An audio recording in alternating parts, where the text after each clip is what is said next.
Y'all love to police black women's bodies. Why do y'all sexualize black women so much? It's weird. Hey y'all, it's Nae. Happy Black History Month and welcome back to my little corner of YouTube. This video will contain spoilers for Love is Blind Season 6, episodes 1 through 6. So if you haven't seen them yet and you don't want spoilers, save this video and come back after you do. So y'all had a lot of thoughts and feelings about that video that I posted on episodes 4 through 6, which I always love and welcome and appreciate when you do comment and we can converse and all of that. And I've never done this before, but I feel the need to respond to some of the comments that were left. I felt the need to make a video about it because I feel like typing just isn't going to do it justice. I want to be able to say it with my voice. I don't know how else I would say it, but y'all know what I mean. So let's talk about some of these AD specific comments that y'all had. Are we going to ignore the fact that AD is a terrible friend and a pick-me here? Talk about not reading a room. She was being idolized at the expense of her friends' feelings, and she will betray a loyal friend over a man's attention all day, every day. When everyone ignores that, that is the reason why so many people are single. So to this, I will say, I see why you could see it that way. But at the end of the day, are Chelsea and AD really friends, or are they two cast members on a show about finding a man? I don't really know that she's a pick-me. This person says, I'm confused as to how anyone can say AD wasn't flirting back. She downplays her connection with Clay while talking to Jimmy, but when she was talking to Kenneth, who she does not have an interest in, she boasts her love for Clay. We have a comparison right there to see what it's like when she's flirting and what it's like when she's not. I agree with this. I do think that AD was flirting with Jimmy, and I know I didn't really mention that in my first video, and I think I probably didn't do it because it was clear. I mean, they're holding hands, like it's very obvious that they're both flirting. I think my focus was on Jimmy because of Chelsea's reaction. See, Clay didn't have that same reaction, so for me, I was like, if Clay don't care, I don't care. But the reason that I was honed in on Jimmy is because Chelsea was very clearly bothered by it. So for me, I kind of felt like I had to stick up for Chelsea. Like, Jimmy, why would you do that right in front of her face? If Clay would have had the same reaction to what AD was doing, I would have had that same reaction, like, AD, how dare you do that? But I don't think Clay likes AD, so I just think the same energy for me isn't there in regards to Clay versus Chelsea. I guess we could say that AD was playing up the flirting because she knew that Jimmy was attracted to her and flirting with her, so she was just working off his energy. Either way, I felt chemistry between them, and considering I don't think Clay is right for AD, I don't think Chelsea is right for Jimmy. I didn't mind the connection. That's exactly what I'm saying. I didn't mind the connection because I don't think they're a good fit, you know what I mean? I feel like someone insinuated, not in this comment, but in another comment, trying to say like, of course you didn't say anything about AD, like hinting at the fact that because she's black, I didn't call her out. No, ma'am. No, sir. I call out everybody on this channel who I feel like needs to be called out. You can see that evident in me calling out Clay and saying that he's a player. I'm rooting for everybody black, but I'm also going to call out people who are black. So no need to insinuate that. I also saw this comment getting a lot of responses, and I responded as well. The person who brought up race the most was AD. She inserted herself into a relationship and planted the seed of doubt, asking him, Kenneth, if she, Brittany, could raise black kids. This was a major WTF moment that you completely glossed over. AD just met Kenneth. So I said this in my written response, but I don't feel like I glossed over this. When you come to my YouTube channel, you're gonna get POV of a black woman. Why? Because I'm a black woman. So I can only give you my experience from that POV. Everyone has their life experiences, and it's always gonna kind of sprinkle into how we see the world and what our opinions are. When I'm talking, yeah, my point of view is always gonna be from that of a black woman because that is my experience. Specifically, that is my experience in America. So first, just know that. I have only ever dated white men. It is a conversation that comes up whether people want to admit it or not. I also kind of went into more depth about this in the comment because there were a lot of people responding. There were, some mixed people responding saying, no, the baby would be mixed, so she needs to know how to raise a mixed child. Fair. I hear you. Trust me, I hear you. I have a very close friend who is mixed, but she is white passing. And at the end of the day, I feel like that's what it comes down to. It doesn't matter if the child is black, mixed, or ambiguous.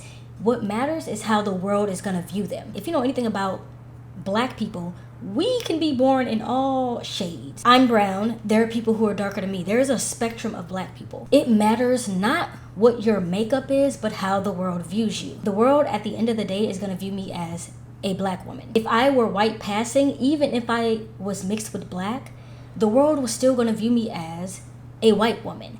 If Kenneth and Brittany have a child who is my skin color or darker, which you might say can't happen because she's white, you need to think again because it can happen. If the child is going to look black, society is going to treat that child as a black child, as a black human being. So yes, Brittany needs to be prepared for that. I will give you that their makeup is mixed and that's a fact. But at the end of the day, when that child walks outside, the world's going to see them as a black child. Now, if that child looks mixed, yes, the world is going to see them as mixed or ambiguous. And that experience is going to be completely different from if the child was my skin color or darker. And that mixed experience is going to be different from if that child looks white passing. That is my point of view on it.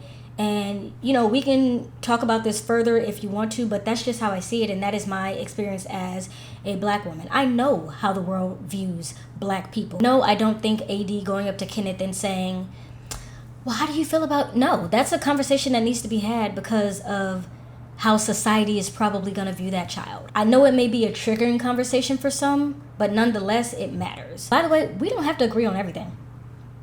We're all going to have different opinions. I'm not saying if you don't agree with me, don't comment. I welcome all of the conversations that we have because some of the things have changed my mind. Like, oh, I didn't think about it from that point of view. And that's why we're having these conversations. It's not to say like my opinion is the only opinion. I'm just saying that's my opinion. Yours may be different and that's okay. The world is not black and white, contrary to popular belief. I feel like a lot of the times when it comes to race, people are kind of scared to talk about it and they don't want to sound like, they're bringing it up or they're inserting race into everything. But at the end of the day, race matters. You can say you don't see color all day, every day, but you're going to see my color. It's literally the first thing you see about me. So I also, I just don't subscribe to the idea that color doesn't matter. In a perfect world with rainbows and butterflies and sunshine, color doesn't matter, race doesn't matter, but that's not the world we live in, so that's not what we need to be talking about. My 2+ cents on that topic. But that doesn't mean that I don't feel like your point of view is valid. It just means that your experience as someone who is not black is not my experience. This person said, it's so sad everyone is objectifying AD along with herself. It's like they don't even see her outside of her looks. She's a catch, but you can see how she's struggling with self-love. I will say, I don't think AD is struggling with self-love. I think she knows she looks good and she flaunts that. If you work for that body, if you paid for that body, you have a right to show that body off. I don't care. I go to the gym. I try to go 5 days a week. And I would be lying if I told you that I'm not going to look good. Yes, health is amazing. I want to be super healthy. But I'm going to the gym because I like looking good. And at the end of the day, if I'm going to work for the body, then damn it, I'm going to wear some shorts. So I'm going to wear a nice dress that shows off all the hard work I'm putting in. So I think that small detail kind of sets me apart from the people who are saying like, oh my God, AD is so obsessed with her own body and that's why everybody else is sexualizing her. But at the end of the day, that doesn't give everybody else a right to sexualize you. No, that doesn't give Laura a right to tell her man to bean dip you. That doesn't give Jimmy a right to say, oh my gosh, she's fucking stacked. Did you see her? And it also doesn't give Chelsea a right to say she's a bookshelf. Again, it goes back to this notion of, well, she wore that so she deserved it. No, she can look good all day. That doesn't mean other people get to talk about her looks. Now, whether or not she welcomes that and she loves the compliments and she loves the attention is still irrelevant to the fact that they should be doing it or not. Like, she says she's used to it, whatever. I get it. But just because she looks good and the woman would look, I think somebody said this, she could wear a potato sack. Her body is the way her body is. And specifically when it comes to black women, y'all love to police black women's bodies and y'all love to do it to black children too, specifically little black girls. Oh, that hairstyle is too grown for her. Oh, why are her parents letting her wear that? Like, why do y'all sexualize black women so much from birth?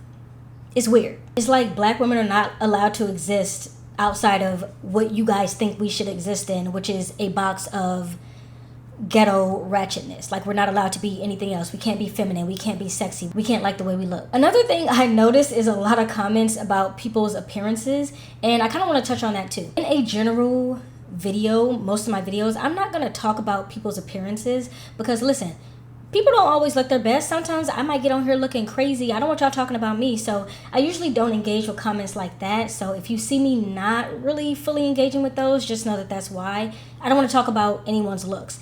The only reason that looks are coming up so much in this season of Love is Blind is because the cast is bringing up looks. Everybody's talking about the way that AD looks.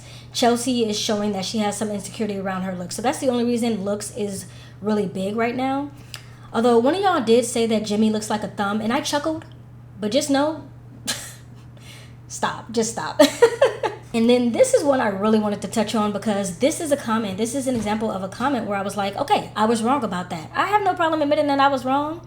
we all could do that a little more. Jimmy didn't spin AD around. He held her hand and she turned her body around, so his hand went under her. That's not spinning her around. Is his overall behavior unacceptable? Yes, absolutely. But let's not say the man did things he didn't. You were absolutely right. Chelsea said he spun her around, and I remembered the movement, so I was like, yeah, he did spin her around. But when I rewatched it, he didn't spin her around. Exactly what this comment said happened is what happened. They were holding hands. AD turned around, haha, and laughed. And then Jimmy's hand kind of did a natural thing because she turned around. He didn't spin her to look at her. Now, whether or not his gaze went down, I don't know. That doesn't excuse the fact that they were still holding hands. Like, they still shouldn't have been holding hands. He still shouldn't have been wrapping his arm around her. None of that should have happened. But no, he didn't spin her. I stand very corrected on that. Thank you for calling me out. And then I also wanted to bring up this next comment because I think this is an important thing to bring up. And it's a thought that I had, but I didn't really mention it.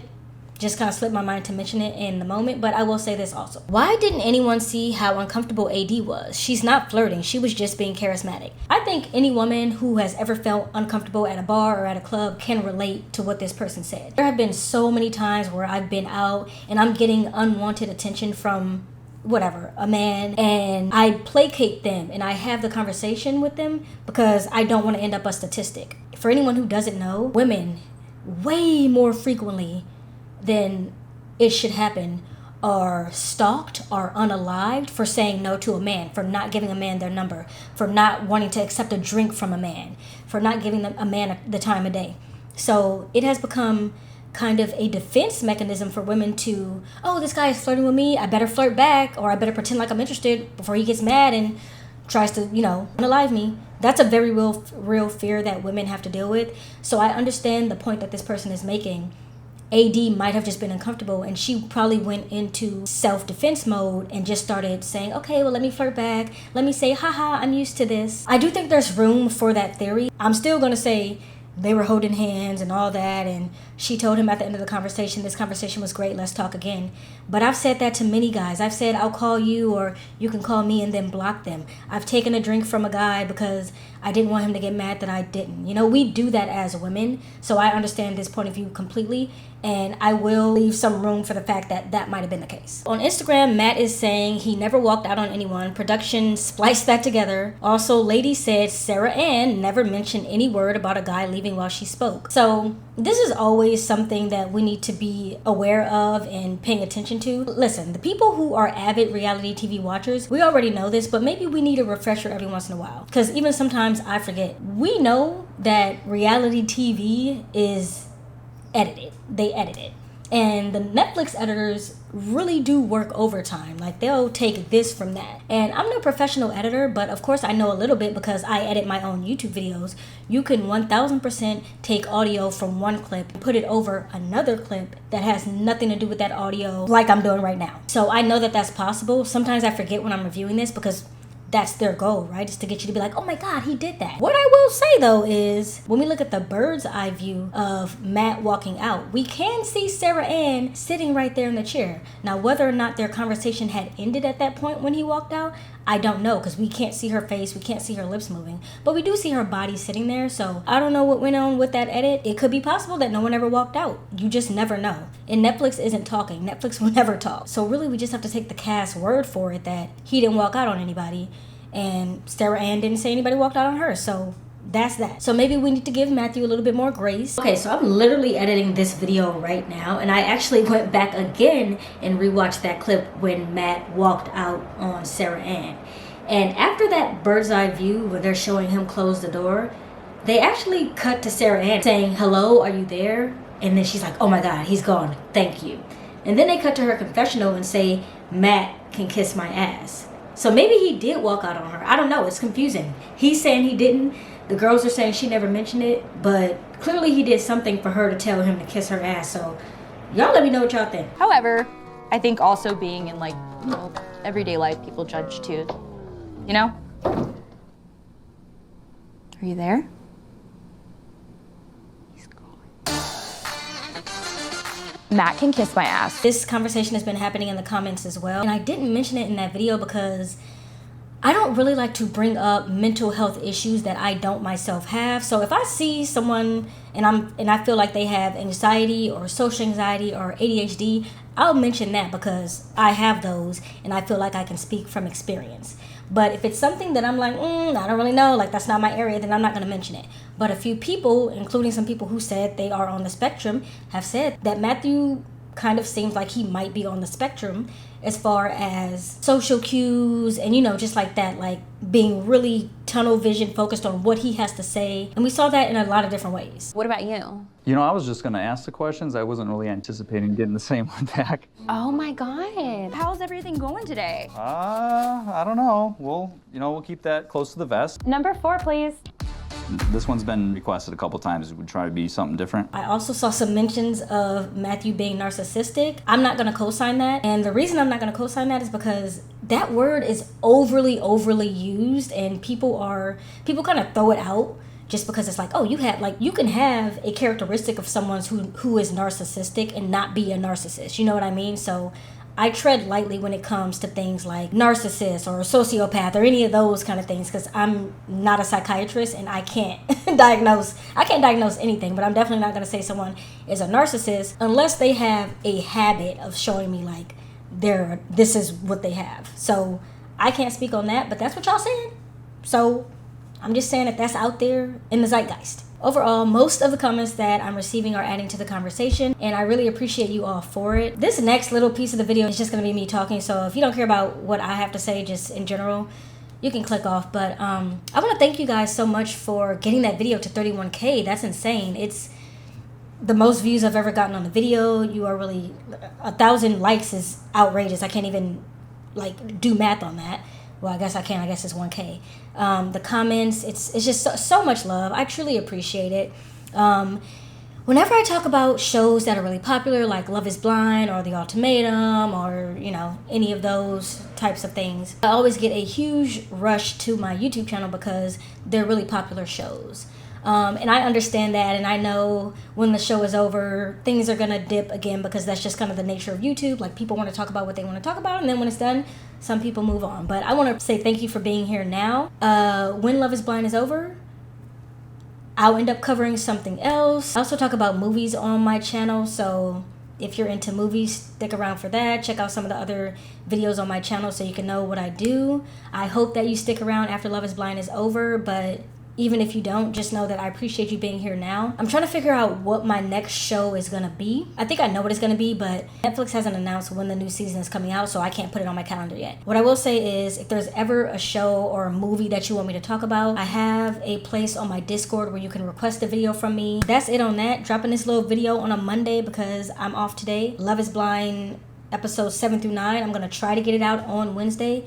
If not, it'll be out early on Thursday. Fingers crossed my mic works and all of that. And until then, I will see y'all later. Bye. And I'll put this back at the front. The world is gonna blue. Did I say how the world blues you? Why was I so loud? Why am I screaming at the camera? Okay. So come the Wednesday video on episode. So come the. Here we go. So, and put it over another. And put it under. Under. I forgot what I was about to say. And I really ate.